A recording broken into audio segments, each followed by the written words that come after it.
Soyez bénis dans le nom de Jésus-Christ. Que la paix de Dieu soit sur vous et que la grâce de Dieu vous accompagne en tout chose dans le nom de Jésus-Christ. Je veux bénir le nom de ce grand Dieu-là, ce grand Dieu qui nous conduit par son esprit, le Saint-Esprit. Il nous a dit, allez partout, faites de toutes les nations des disciples, enseignez-les ce que je vous ai enseigné. Donc nous allons voir un enseignement qui est très important, les esprits qui influencent les autels. Les esprits qu'on peut trouver sur les autels. Alléluia. Il faut bien écouter cet enseignement. C'est une série d'enseignements. Les esprits qu'on peut trouver sur les autels. Parce que il te faut la connaissance pour pouvoir mieux prier pour dégager ces esprits qui règnent sur les autels. Parce que la Bible a dit, mon peuple périt par manque de connaissance. Donc il te faut la connaissance pour que tu puisses mieux prier. Alléluia. Nous allons voir un thème aujourd'hui, le mystère du retard. Le mystère du retard. Le retard est un mystère parce que beaucoup de personnes parmi nous sont en retard. Beaucoup ne sont pas au niveau où ils doivent être. Eux-mêmes, ils le savent.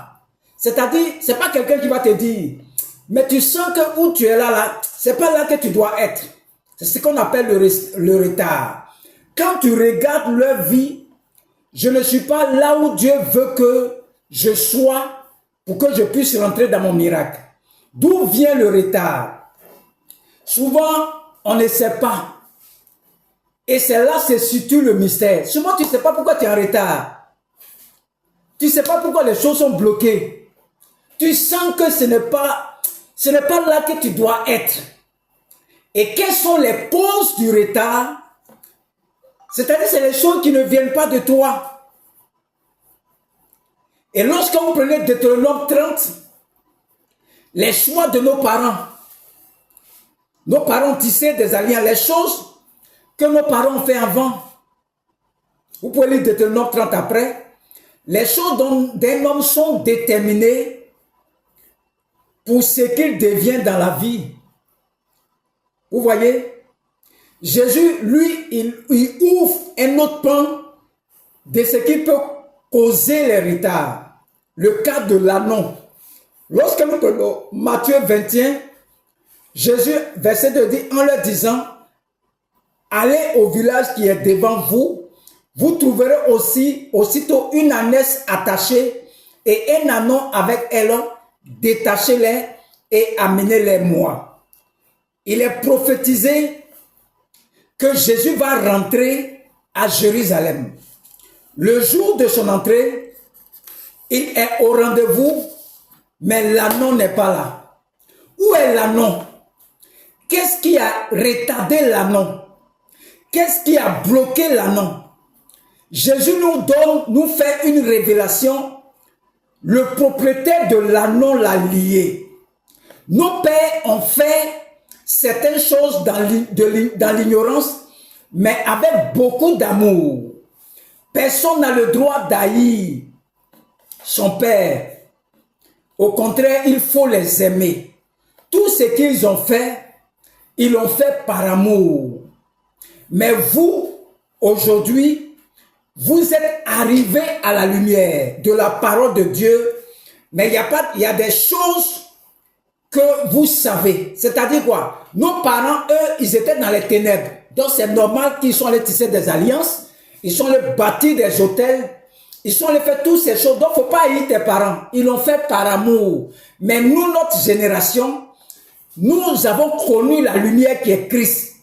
Il dit à tous ceux qui l'ont reçu, à ceux qui croient en son nom, elle a donné le pouvoir. Cette lumière te donne le pouvoir. Et dans cette lumière, il y a la vie. Donc nous avons reçu la lumière.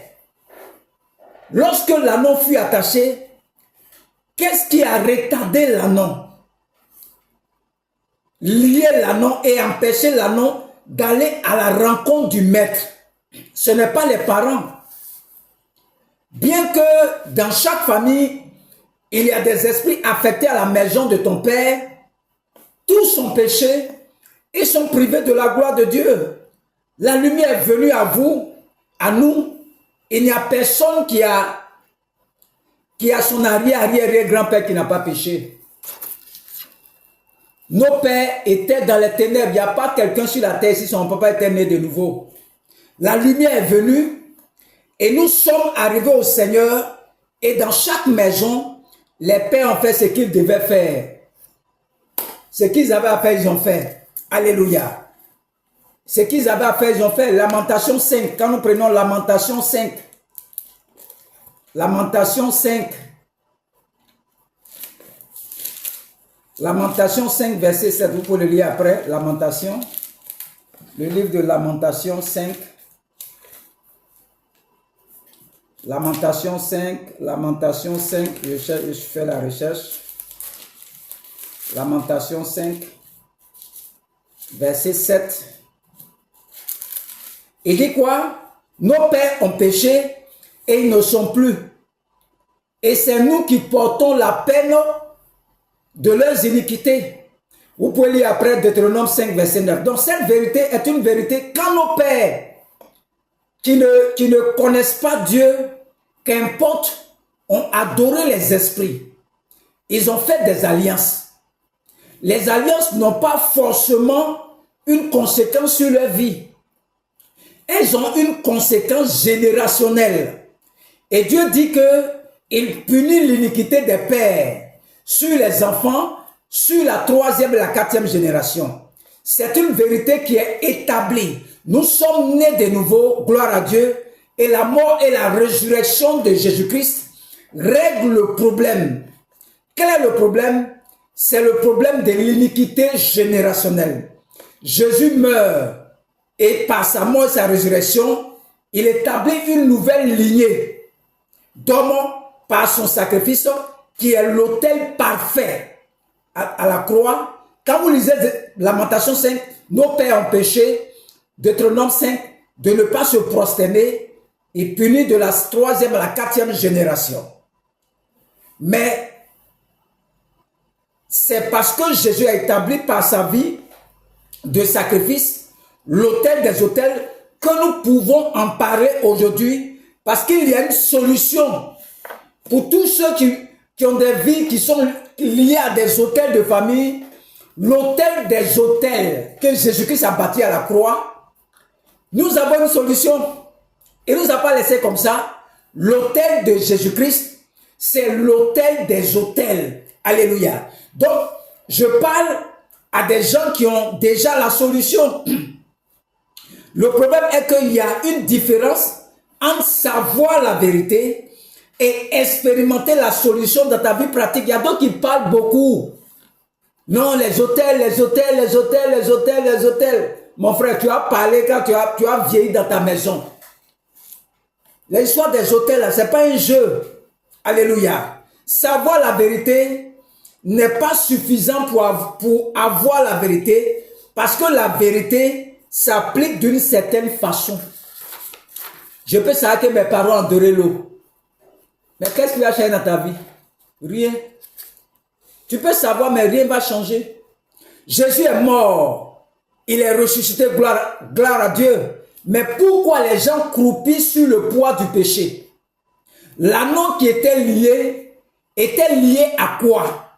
Jésus dit, le propriétaire a lié l'anneau.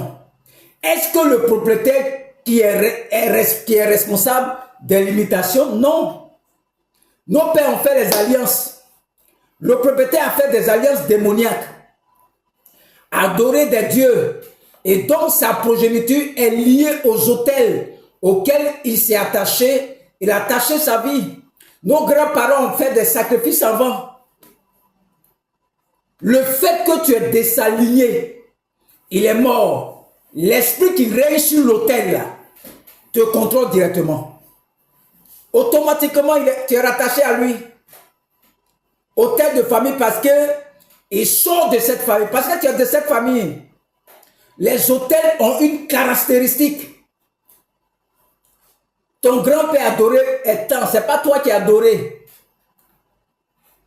Ce n'est pas toi qui as adoré. Mais le fait que tu es né dans la famille te lie directement à l'adoration. Je connais une fille comme ça qui ne se marie pas. Ça fait plus de trois échecs. 3 fois. Elle prend lui, elle fait enfant, la laisse. Elle prend lui, elle fait enfant, la laisse. Elle prend lui, elle fait enfant, la laisse. Trois relations. C'est ça, ce sont les hôtels.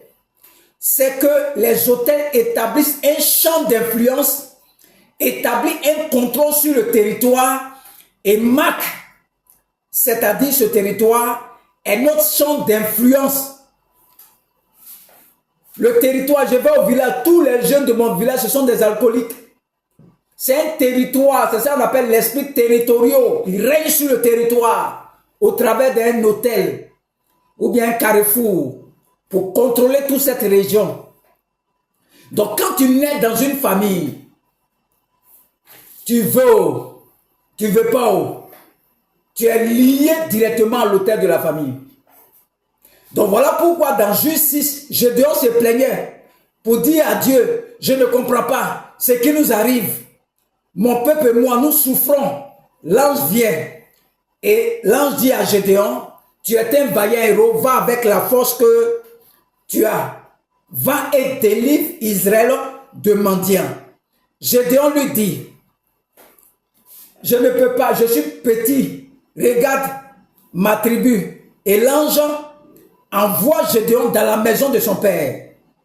Pourquoi l'ange n'envoie pas Gédéon, va au combat directement? Ma question, Dieu est avec Gédéon. Dieu dit, Dieu est avec toi, tu es un vaillant héros. C'est suffisant pour que Gédéon parte en guerre. C'est suffisant. Mais pourquoi un besoin d'envoyer Gédéon dans la maison de son père? Gédéon, Dieu dit il est avec lui. Mais pourquoi il dit encore, va encore dans la maison de ton papa? Ne joue pas avec les hôtels. Sinon ta vie va tourner en rond comme ça. Si ça n'a aucune importance, Dieu aurait pu dire à Gédéon, laisse ça faire d'hôtel de famille là. Je suis avec toi. Tu es un vaillant héros. Tu es roi d'Israël. Tu as une destinée, fonce. Tu vas gagner la bataille. Mais Dieu rappelle à Gédéon pour lui dire, voilà ce qui te bloque.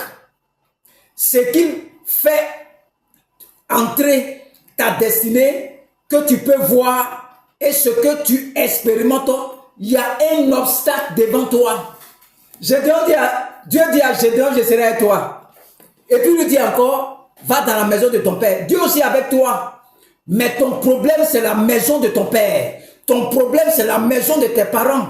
Qu'est-ce qu'ils ont adoré là-bas? Quelle alliance ils ont établie depuis tes origines? Tu viens de quelque part. Tu n'es pas marié, tu ne fais pas enfant. C'est toi ceux qui ne fais pas enfant dans la famille. C'est ce qu'on appelle les maisons sélectives. Alléluia. Et dit à Gédéon, détruis l'autel de Baal, renverse les pieux sacrés. Et quand Gédéon l'a fait, lisez la suite de l'histoire, c'est devenu un jeu d'enfant. Les autels, ce sont des lieux de rencontre. Les lieux élevés influencent les territoires, c'est-à-dire un champ de limitation. La puissance de chaque autel familial se trouve dans son sacrifice et la voix qui parle sur cet autel. Beaucoup vont briser les autels dans les églises, mais ça ne passe pas. La voix qui parle sur l'autel. Les autels familiaux établissent des chemins démoniaques, des limitations et des répétitions. Tu divorces seulement. Divorce répété. Divorce répété. Divorce répété. Divorce répété. C'est toi ceux qui divorcent seulement. Répété, répété, répété, répété. Répété seulement. C'est les autels qui font ça. Établissent les limitations. Les autels font quoi? Vont influencer le territoire. Les autels font quoi encore? Les autels vont mettre des limites devant toi pour t'empêcher d'accomplir ta destinée sur la terre. Regardez l'anneau. Jésus l'attend pour monter sur lui. Mais l'anneau est lié, attaché quelque part. Il n'est pas au rendez-vous. Si Jésus n'avait pas dit, allez prendre l'anneau, détachez-le. Dites au maître dites au propriétaire que le maître en a besoin. L'anneau n'avait pas rentré dans sa destinée. Nous avons beaucoup de chrétiens à l'église. Au nom de Jésus. Au nom de Jésus. Mais quand tu regardes la vie, médiocrité, ils ne connaissent pas ce qu'on appelle les autels. Les autels, regardez Jean 1, verset 46. Nathanaël lui dit, peut-il venir de Nazareth quelque chose de bon? Philippe lui répondit, viens et vois. Nazareth est une ville où il n'y avait rien qui sortait là-bas. Cette ville-là, c'est ce qu'on appelle un embargo spirituel. Est-ce que quelque chose de bon peut sortir de Nazareth? Il y a des familles là, rien de bon ne sort de là-bas. C'est ce qu'on appelle les embargos spirituels. Je vais enseigner ça un jour. Les embargos spirituels. Voici Hiel de Bethel a payé cash. Lorsque Josué est rentré à Jéricho, il dit celui qui va poser les fondements de Jéricho, il va payer ça au prix de son premier fils, ou il va mettre la porte au prix de son dernier fils. Hiel de Bethel, lui, ne savait pas. Plusieurs années sont écoulées.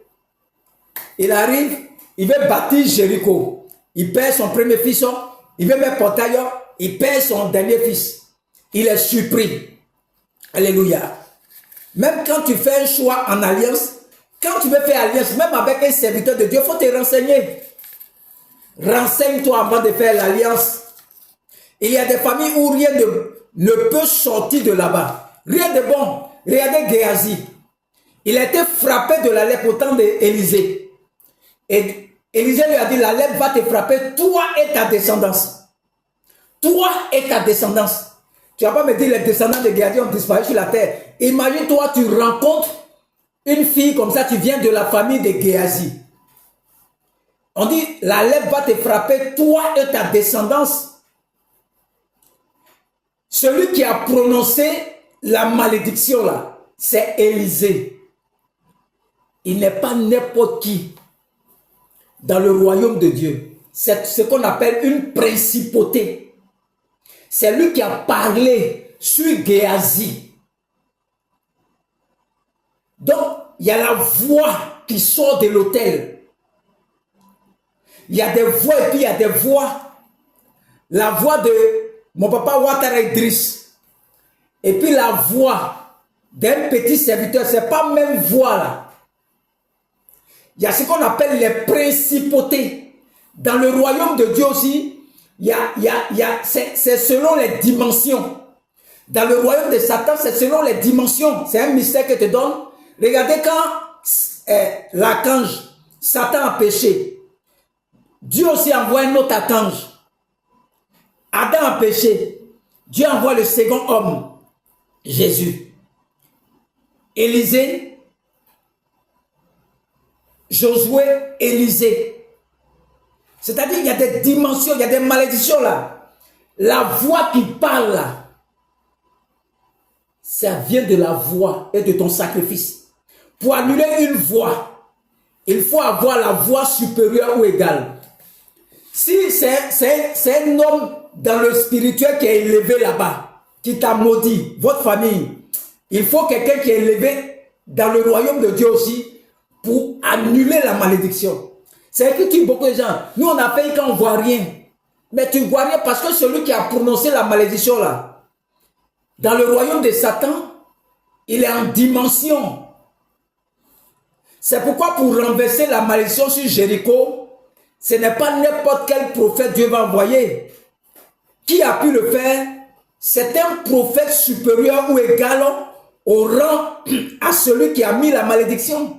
Donc Josué met la malédiction et puis Élisée, la même dimension, il vient pour annuler la malédiction.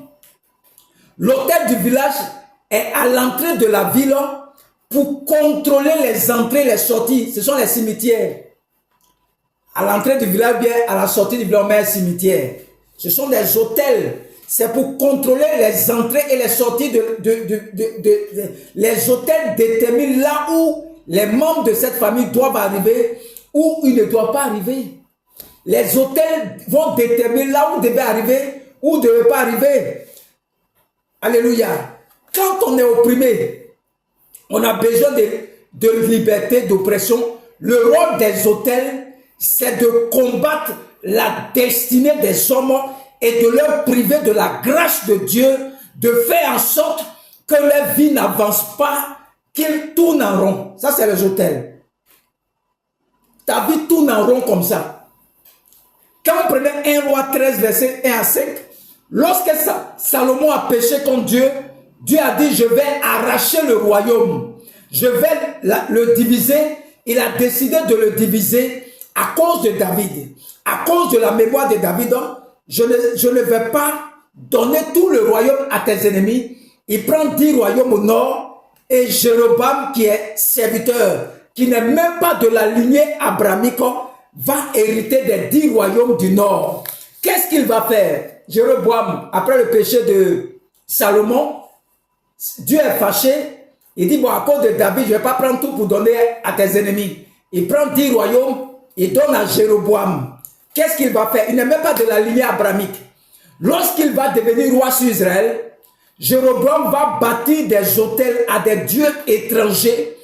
Et quand vous lisez toute l'histoire des rois qui ont régné sur Israël, ils étaient 15 au total. Les autels de Jéroboam a bâti ont influencé tous les 15 qui ont régné après lui. Quand il a pris le pouvoir, il a bâti des autels partout.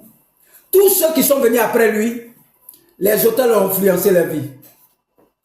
Ils n'ont rien défendu. Ils ont fait des choses qui ne plaisaient pas à Dieu. Donc, pour montrer le caractère générationnel et la capacité qu'a un autel d'influencer les générations. L'autel de tes familles, là, il influence les générations. Il établit en toi des chemins directeurs, des limitations. Tu tournes en rond et il y a un champ d'action de l'autel. Fais attention aux autels. Les gens sont en train de prêcher. 1 Roi 3. Donc le problème de l'autel n'est pas le problème des hommes. Un homme peut être dépositaire d'un autel. Souvent quand la vieille femme est décédée, oh, elle est morte. La grand-mère sorcière est morte. Elle peut être morte. Mais les esprits ne meurent pas. Parce que lorsqu'elle bâtit une alliance, parce qu'elle adore un esprit, elle peut ne plus être vivante. Mais le fait qu'elle n'est plus vivante n'annule pas l'action de cet esprit sur la famille. La paix vient quand on comprend et on s'affranchit par le sang de Jésus-Christ. Il n'y a aucun autel qui peut exister dans le monde qui ne fonctionne pas avec des esprits. Tous les autels ont un esprit attaché et nous pouvons diviser les autels en 4 grandes catégories qui sont contrôlés par les esprits. Les autels, 4 grands esprits qui règnent sur ces autels. On va les voir tous. C'est une série d'enseignements. Donc, ce que tu dois retenir, c'est que l'autel établit un chemin directeur. L'autel de tes arrière-parents. Et l'autel va contrôler votre vie. L'autel a un champ d'action. L'autel tu vas tourner en rond. Il empêche que tu accomplisses ta destinée sur la terre. Que tu rentres dans la grâce de Dieu.